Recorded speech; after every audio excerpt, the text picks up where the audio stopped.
Buenos días. En el curso que desarrollaremos el desarrollo de competencias. Soy el licenciado Harold Manrique. Estamos en la unidad 4, el cambio como vía de desarrollo. Parte de esta unidad estamos en el tema 2, parte 2, el proceso de cambio, resistencia y gestión del cambio.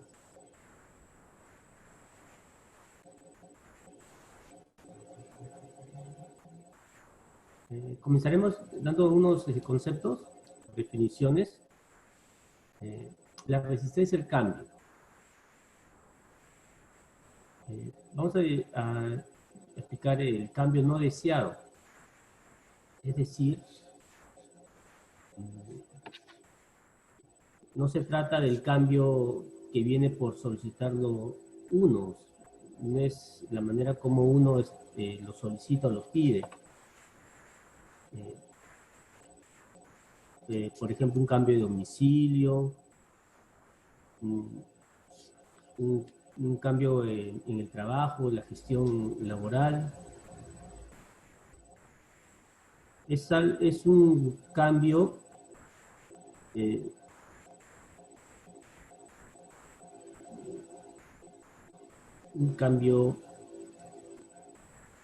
justificado que los sistemas de gestión nos implica, es decir, implicar cualquier variación sustancial del status quo, o sea, de nuestro estado de confort, de nuestra zona de confort, no querida o no deseada. No busca ni acepta con antelación y que constituya una transformación drástica de nuestra forma habitual de trabajar, vivir o convivir.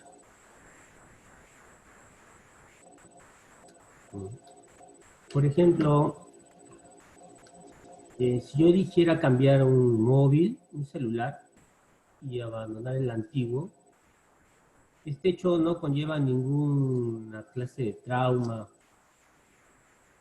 o de parálisis, digamos, ¿no? Emocional, ni connotaciones negativas. Pero si estamos acostumbrados a actuar de alguna forma en el trabajo, de una forma ya cotidiana, digamos, y que la empresa decide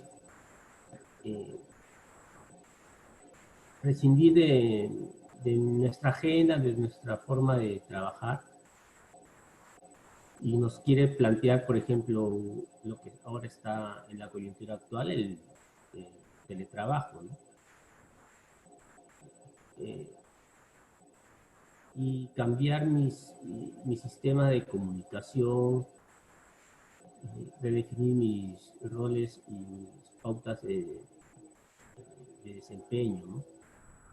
Quizás es lo que, esta resistencia es lo que ha ocurrido al comienzo de la pandemia, ¿no?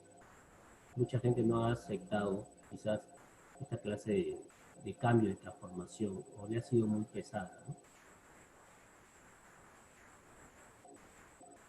Entonces, estamos hablando de un cambio no deseado, no aceptado a veces. Y de ese tipo de cambio hablaremos en estos minutos. Por ejemplo, nuestra empresa, la que elegimos nosotros mismos ya hace tiempos y la que estamos trabajando, se fusiona con otra, ¿no? Es absorbida o comprada y cambia toda nuestra referencia a nuestros valores profesionales y nuestro desempeño. O quizás nos despiden por un ajuste personal de la compañía sin que hayamos tenido tiempo de buscar un previo cambio, una previa alternativa, ¿no? O quizás en lo sentimental que nuestra pareja nos avisa y nos dice que quieren separarse de nosotros. Es una sorpresa significativa.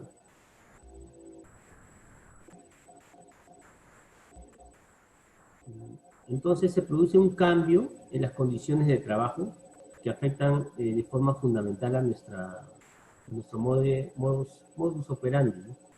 Nuestra forma de desempeñarnos.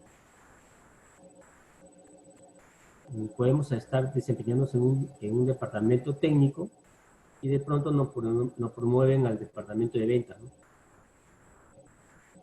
Nos hacen responsables de otras clases de actividades que quizás no hemos estado comprometidos anteriormente. Y comenzamos a iniciar un proceso de cambio en nuestros equipos, en nuestra relación con nuestros compañeros de trabajo.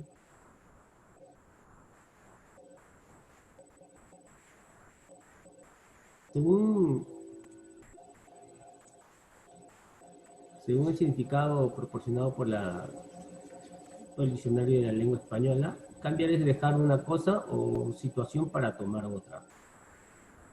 Según el desarrollo organizacional, es cualquier modificación, un plano, situación, estado u otro, donde de un contexto y de una respuesta a algún desequilibrio experimentado dentro de la organización.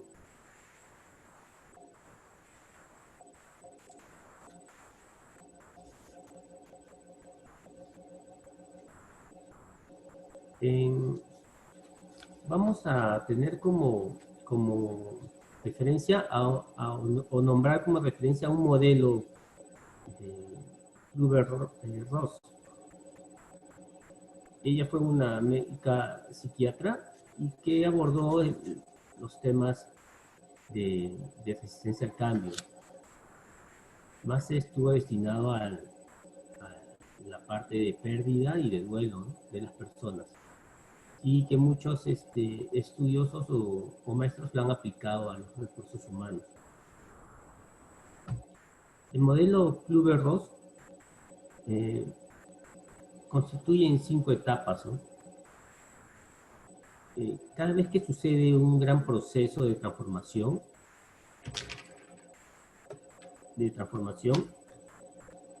y cambio de las condiciones iniciales, siempre y cuando este proceso no sea deseado o solicitado por nosotros mismos, es obvio que podamos poner barreras y paradigmas para poder seguir adelante.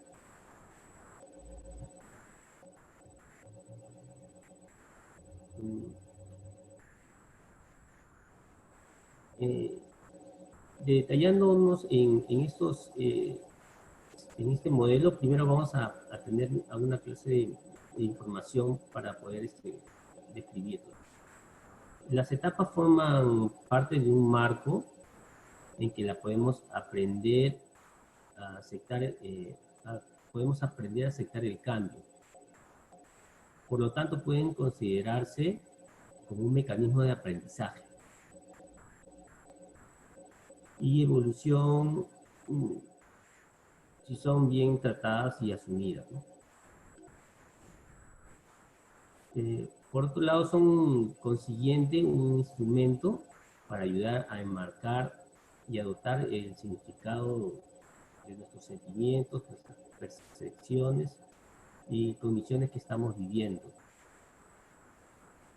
No son, sin embargo, procesos de cambio lineales o adecuados, ¿no? No siempre las personas van a pasar por esas mismas etapas. Algunas van a ser aceptadas prontamente y unas sí van a ser abordadas en su totalidad.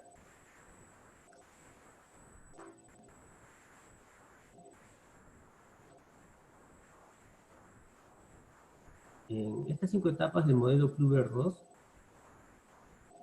comenzaremos siguiéndonos el gráfico, con la primera etapa, que es la negación.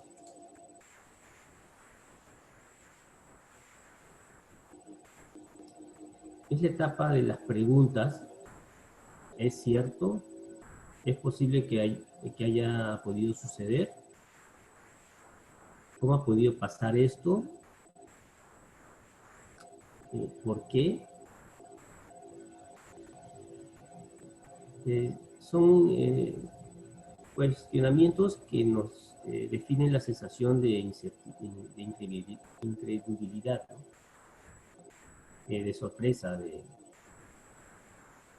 no creemos lo que está sucediendo o nos va a suceder. Nos aceptamos a tomar lo que nos está pasando, ¿no?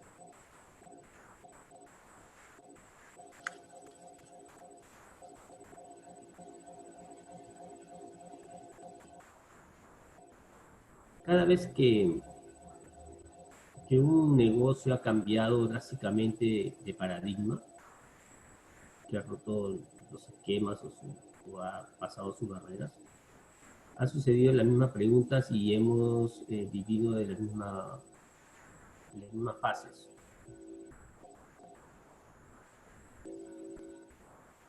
Tanto de empresas que han sido, digamos, absorbidas o destinadas a un cambio de actividad,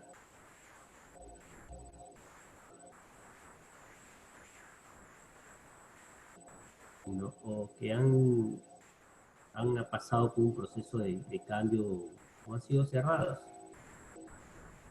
Es difícil que el personal o uno mismo tome a la ligera este proceso.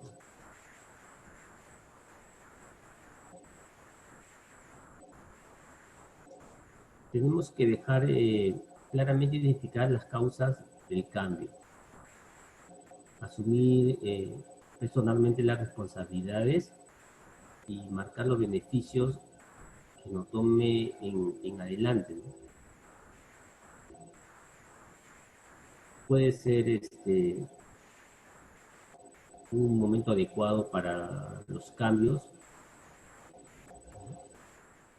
que nos lleve de la mano con los consejos que nos puedan definir nuestros jefes, nuestros padres, nuestros compañeros, ¿no? O sea, aceptar la ayuda y que nosotros pues prestemos la oportunidad de que comience el proceso de cambio esta persona o los involucrados en la forma más adecuada para que lo puedan aceptar.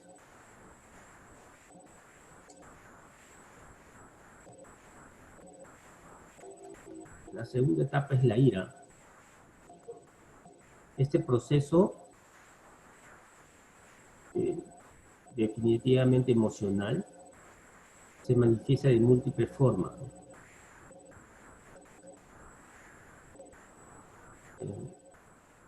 Va contra los causantes del cambio, contra las personas involucradas en el proceso, o por terceras que hayan hecho partícipe de este cambio.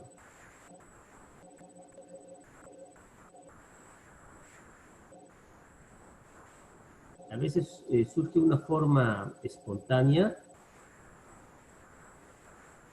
inmediata hacia el cambio, pero otras aparecen cuando ya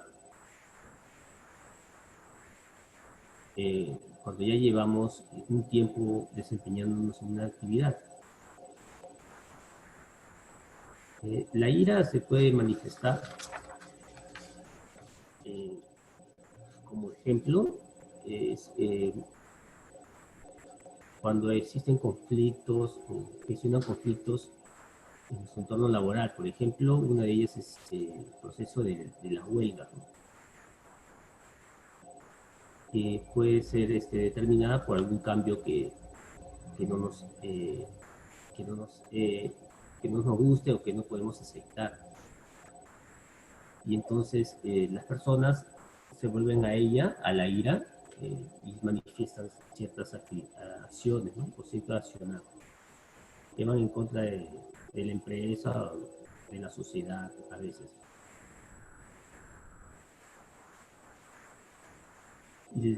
Bueno, la ira es una reacción natural ante el cambio. Hay que gestionarla, no pararla ni olvidarse de ella o asumir asumir un control de la violencia. A menudo tenemos que fomentar mecanismos de aceptación en este proceso.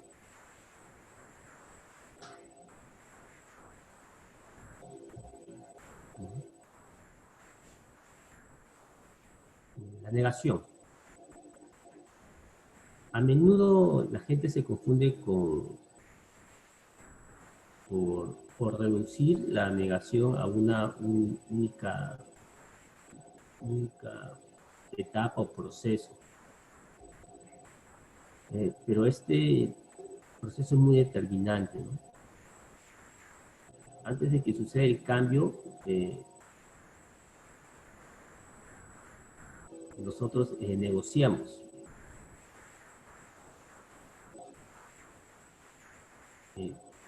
Nos cuestionamos con si lo podemos hacer mejor, si conseguiremos los resultados y los objetivos deseados, o si seremos más eficientes.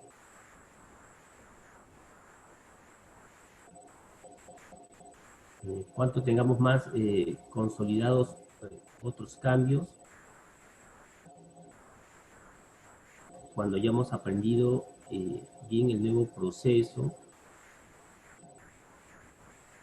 cuando todo el mundo lo haga lo mismo que yo,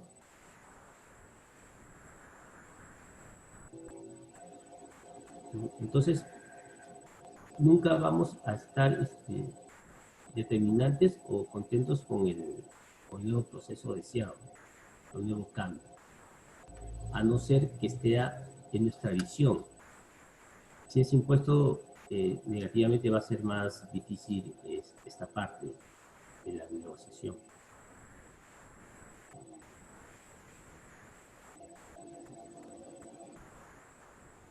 Si llevamos bien el proceso, conlleva una autorresponsabilidad, ¿no? Es decir, podemos aceptar el dolor del proceso. Es necesario que aprendamos a identificar este momento y las excusas que podemos tomar, y darnos cuenta de que tenemos que ser objetivos y superarlas, ¿no? Lo peor puede ser que podemos hacer en esta clase de etapa, en esta etapa de negociación, es de que posponer el cambio, ¿no? Postergarlo, posponerlo, o esperar que suceda algo incondicional, algo que no estemos percibiendo. Entonces la palabra precisa es la acción, ¿no? Es la palabra clave. Actuar es definitivamente, ¿no?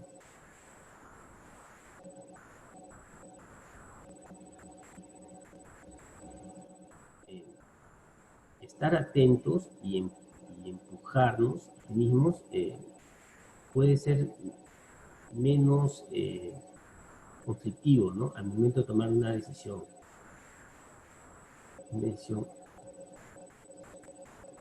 que nos va a llevar a un proceso de aceptación. La cuarta etapa es la depresión.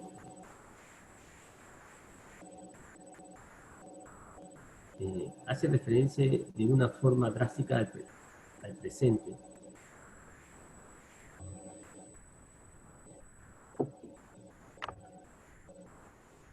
Hasta ahora la mayor parte de los sentimientos que nos producen las fases anteriores se refería al pasado, ¿no? Pero esta etapa va a ser la precisa para hacer el cambio respectivo.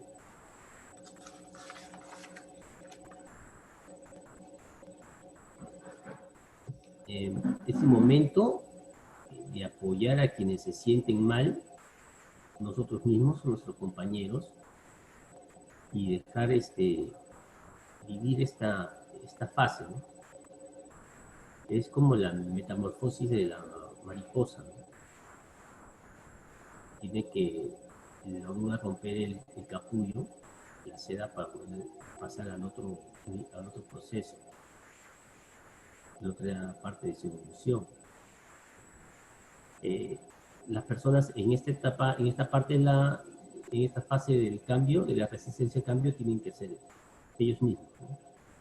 Claro, tenemos que estar apoyándolos indirectamente, pero ellos tienen que tomar la decisión correcta.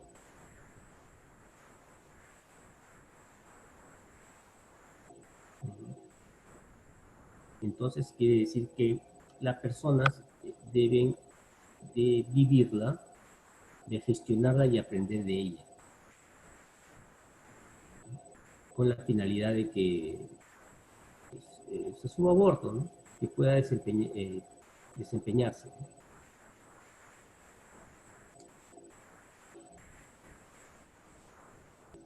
En la fase de aceptación o rechazo, ¿no? Es la resolución, definitivamente, ¿no? O aceptamos el cambio con todas sus consecuencias, o la rechazamos. Solamente hay dos opciones aquí, ¿no? Estar de acuerdo con lo que nos ha pasado, es asumir que hay una nueva realidad y que debemos aprender a vivir o a convivir con ella. Eh,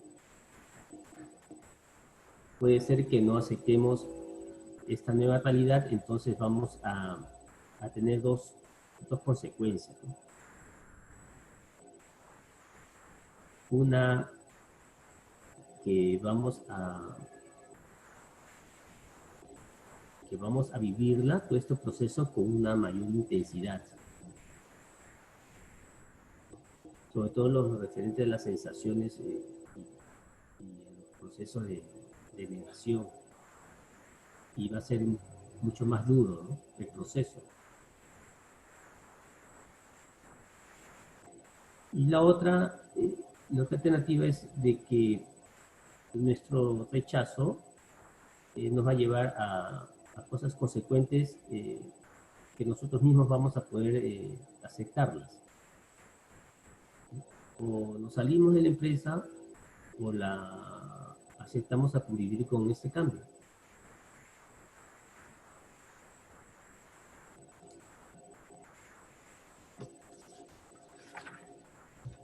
En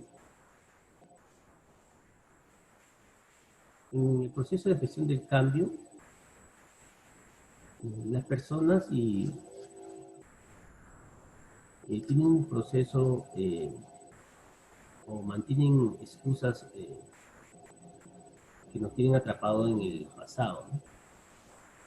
Somos inconscientes de que el cambio es la única constante de la vida.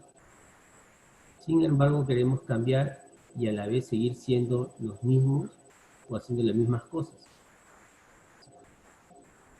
que es lo que nos genera una resistencia, ¿no?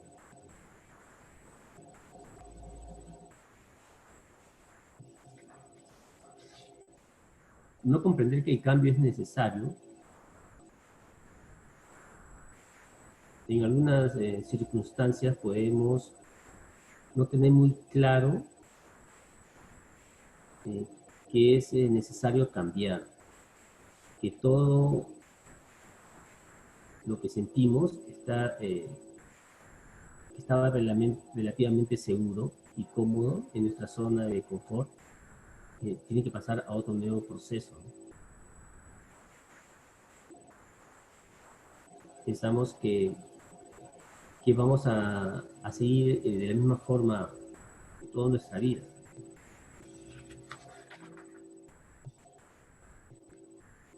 Miedo a lo desconocido. El miedo a lo desconocido no se conoce de forma forma, digamos, de una manera inconsciente, ¿no? Es una de las principales razones de la resistencia al cambio. Como norma, solo nos lanzamos a los desconocidos y creemos que nos espera una penosa realidad, ¿no? Nos resulta muy difícil abandonar nuestra posición, en el cual nos sentimos lógicamente seguros, ¿no? Y relativamente bajo control.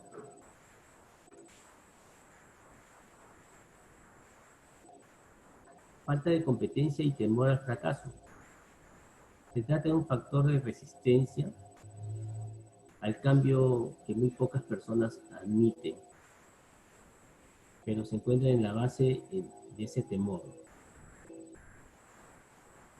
El miedo a de que no podemos desempeñarnos de una forma óptima, ¿no?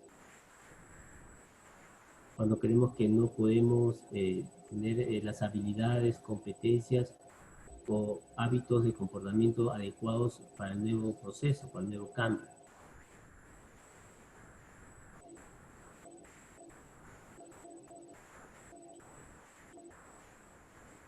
De falta de competencia y temor al fracaso.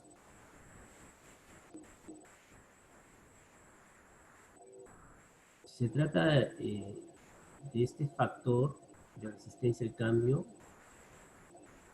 que muy pocas personas admiten que se encuentran en base de un temor, ¿no? Cuando creemos que no tenemos las habilidades para poder desempeñarnos.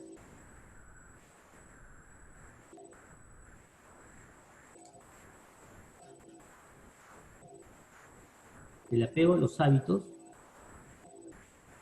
Si hemos hecho determinadas cosas de cierta forma durante mucho tiempo, será muy difícil de cambiar esos patrones, ¿no? Esas costumbres, esas acciones que cotidianamente antes hacíamos, ¿no? Y que ahora se nos convierten en nuestras barreras para aceptar unas nuevas.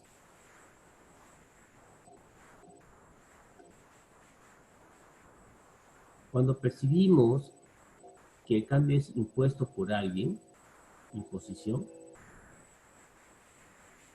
y que no tenemos ni voz ni voto, la primera reacción suele ser el rechazo.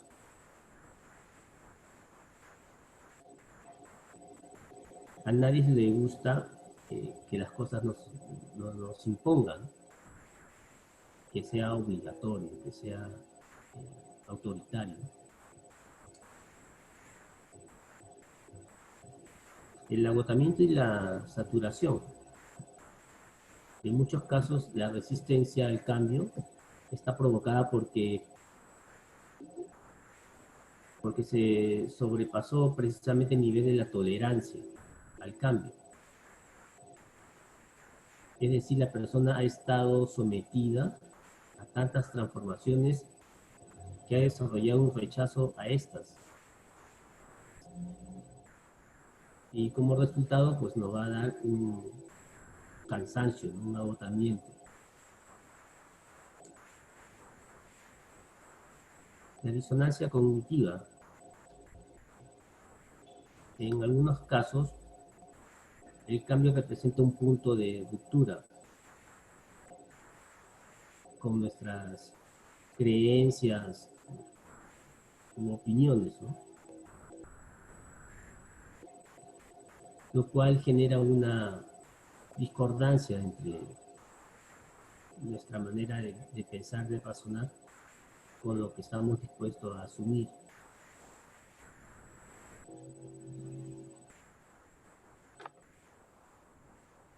La escala de motivación.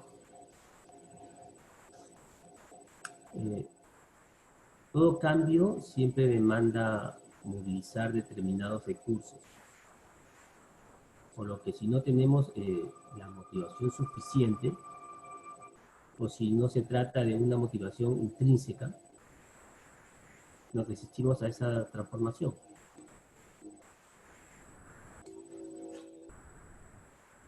Mal momento. En muchas ocasiones la resistencia al cambio está provocada por una transformación de llegada de un mal momento en nuestras vidas, ¿no? Puede ser que esa persona esté atravesando una situación difícil o que tenga otros proyectos y que no esté preparado para hacer frente a este cambio.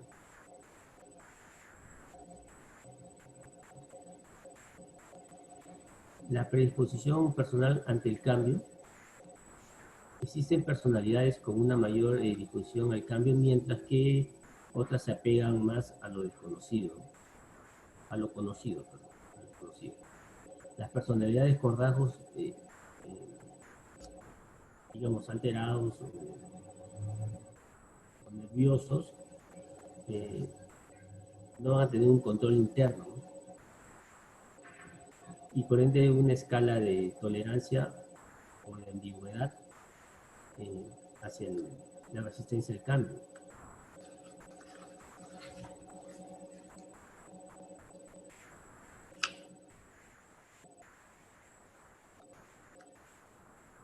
En variables psicológicas de la resistencia humana al cambio.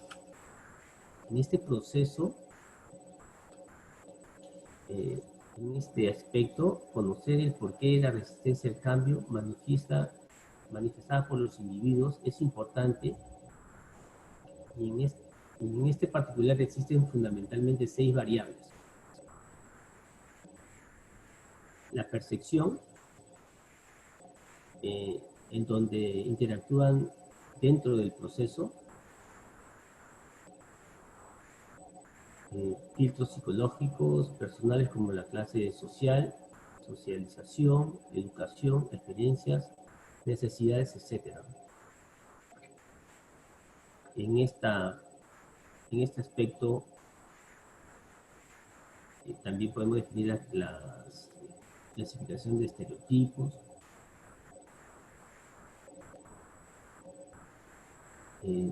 los rasgos individuales de la persona, los hábitos, los cuales se convierten en un obstáculo por el grado de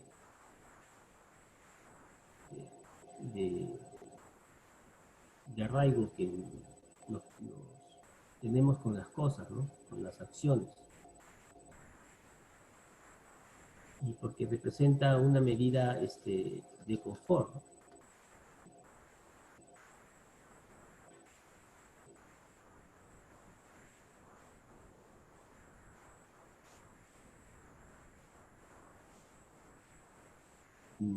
El miedo a lo nuevo.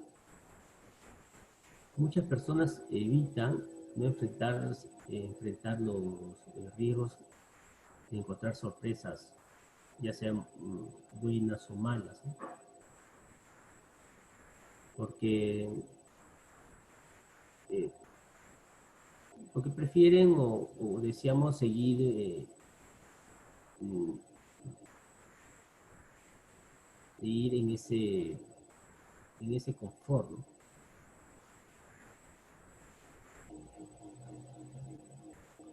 El apego a lo conocido, bueno, con una frase se puede identificar este aspecto, ¿no?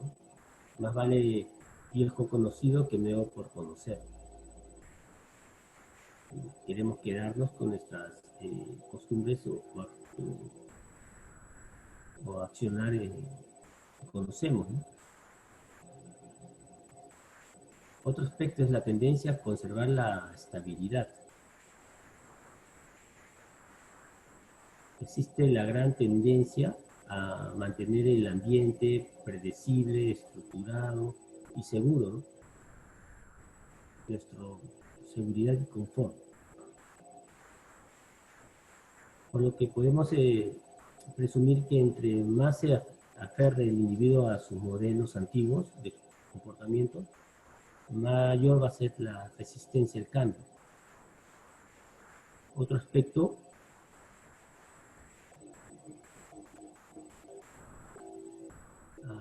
apego a lo elaborado por la persona.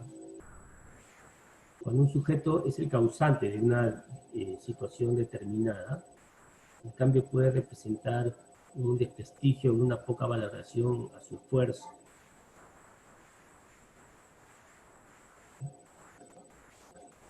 La convicción depende aquí de que si hacemos bien las cosas.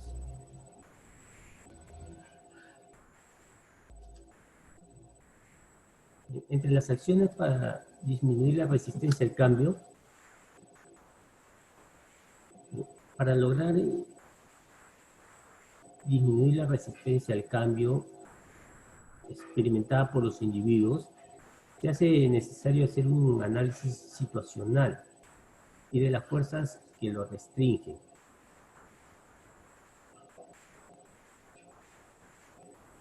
Y estas son las acciones que podemos, que ayudan en este proceso, ¿no? Escuchar las experiencias de resistencia y mostrar empatía, generar información de hechos, necesidades y objetivos y efectos del cambio, hacer ajustes a la manera de implementar el cambio, reducir la incertidumbre y la inseguridad, buscar apoyo que aumente la credibilidad, buscar la raíz de la resistencia, imponer el cambio, desarrollar un cambio participativo, confrontar percepciones y opiniones, no plantear soluciones unilaterales, realizar cambios continuamente, establecer el compromiso común y plantear el costo-beneficio del cambio.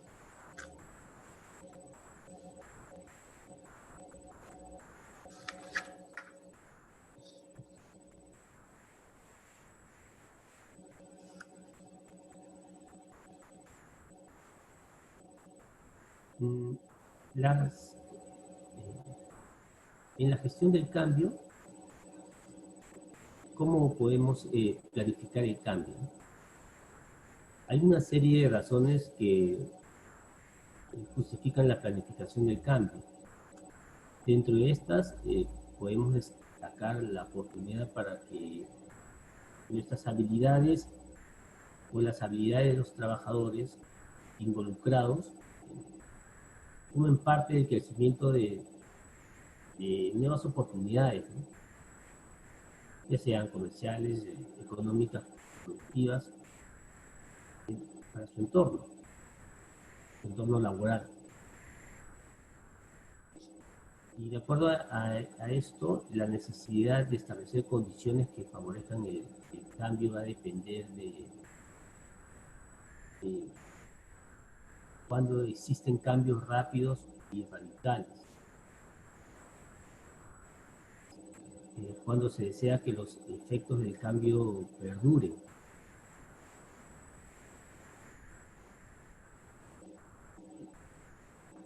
Para lograr un cambio participativo, para ejecutar un cambio pertinente,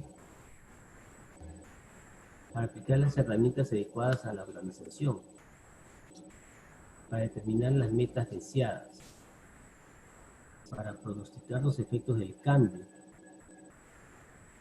para determinar las unidades de cambio, por último, para controlar adecuadamente la resistencia al cambio.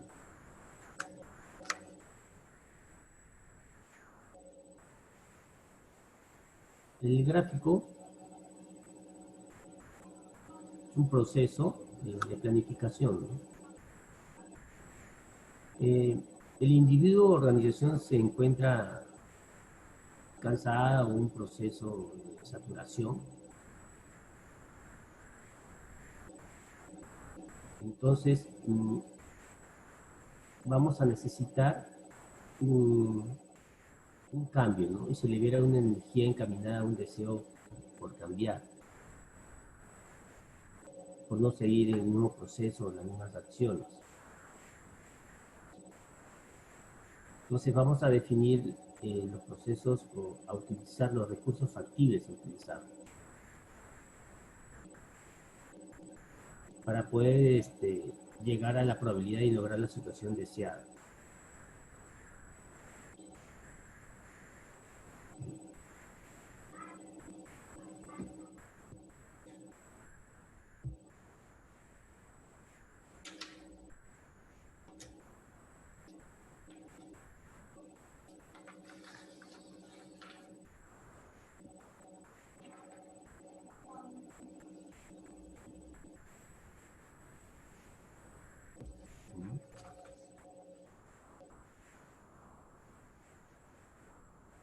Según el estudio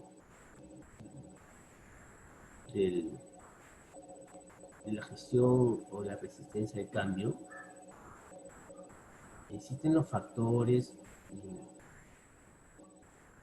¿no? que nos apoyan en dar una respuesta, un desarrollo adecuado, ¿no? Un sistema que nos ayude a realizar los procesos de cambio sin que nuestras personas involucradas sientan un malestar o un desequilibrio, ¿no? En la forma de asumirlas. Y más bien dar los medios o las facilidades para que ellos tomen tolerancia y se adecúen deliberadamente, ¿no? O sea, que ellos mismos acepten el proceso de transformación.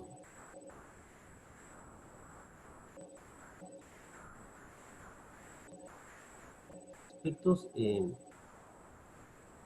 los individuos pueden modificar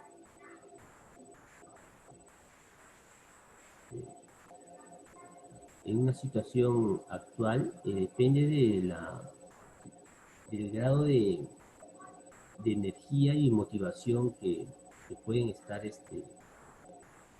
recibiendo. Tener los recursos adecuados para que la probabilidad del cambio sea más aceptada, sea con mayor facilidad.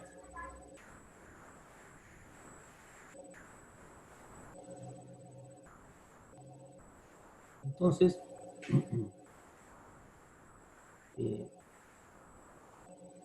podemos concluir que la gestión del cambio está o va a estar relacionada con el grado de estado de motivación y las dificultades que los individuos van a tener en el proceso de cambio. Y por lo tanto, si no tenemos a personas muy motivadas, ¿cómo vamos a garantizar su total implicación o compromiso en el proyecto?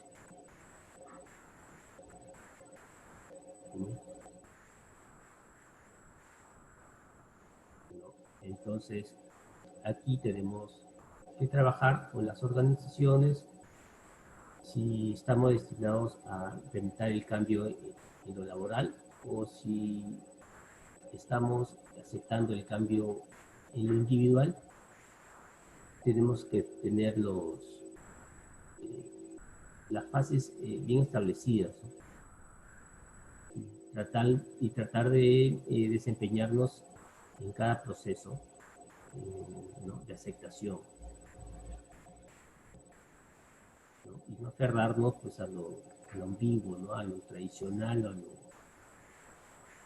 a lo acostumbrado. Además, el ser humano es un proceso de cambio constante, ¿no? Y es una dificultad mantenernos en un estado de confort perenne, ¿no?